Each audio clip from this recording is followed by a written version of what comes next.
Nakakapagpautang na ng 413.4 billion pesos ang GSIS sa mahigit 1 milyon nilang miyembro. Ang mga pautang ay mula sa Ginhawa Flex Multipurpose Loan at Ginhawa Light Program as of June 23 ng taong ito. Si Harley Balbuena sa detalye.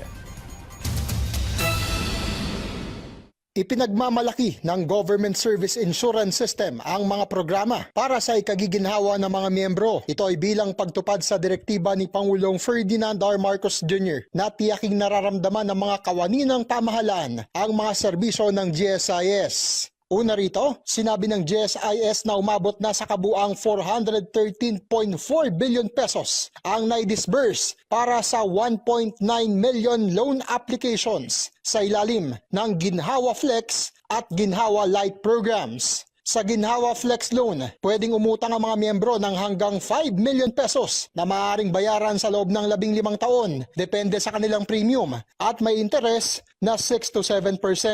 Pinagaan na rin ang proseso para sa Ginhawa Max Loan Buyout na mangangailangan na lamang ng letter of intent mula sa isang kaukulang ahensya at wala itong service fee. Ang Ginhawa Light naman ay para sa mas maliliit na emergency loans kung saan pwedeng umutang mula 5,000 hanggang 50,000 pesos na payable sa loob ng 6 na buwan hanggang 2 taon. Happiness index ang gusto ko makuha para sa kanila. Sapagkat ito yung communicate na mahal na Pangulo natin eh. May saysay ka ba sa mga ito ba ginagawa mo nararamdaman ng mga empleyado ng gobyerno? Kaya yan ang gusto kong iparamdam sa kanilang lahat. Bukod dito, sinabi rin ng GSIS Chief na 99.6% ng digital ang kanilang mga serbisyo na pinalakas sa pamamagitan ng GSIS Touch Mobile App, in-app facial recognition for pensioners, digital GSIS ID, at digital hubs sa bawat GSIS branch. Pagdating naman sa pabahay, mahigit 4,000 pamilya na ang nagkaroon ng abot-kayang bahay sa ilalim ng Lease with Option to Buy program. Nasa 2,000 borrowers naman ang nakinabang sa Housing Accounts Remedial and Condonation Program.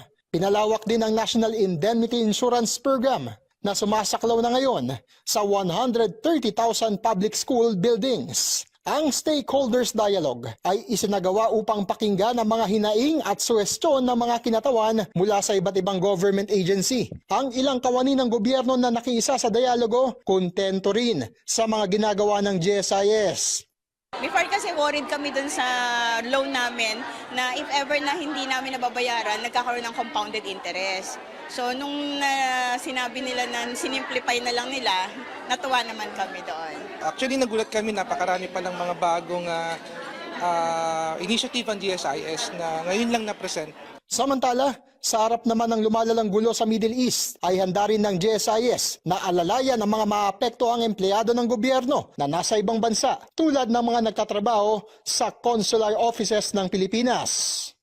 Yung mga empleyado po ng gobyerno na naroon ay sana naman po ay safe sila sapagkat kung may kailangan sila sa GSIS, handa naman pong tumulong ang GSIS para sa kanila. Harley Balbuena para sa Pambansang TV sa Bagong Pilipinas.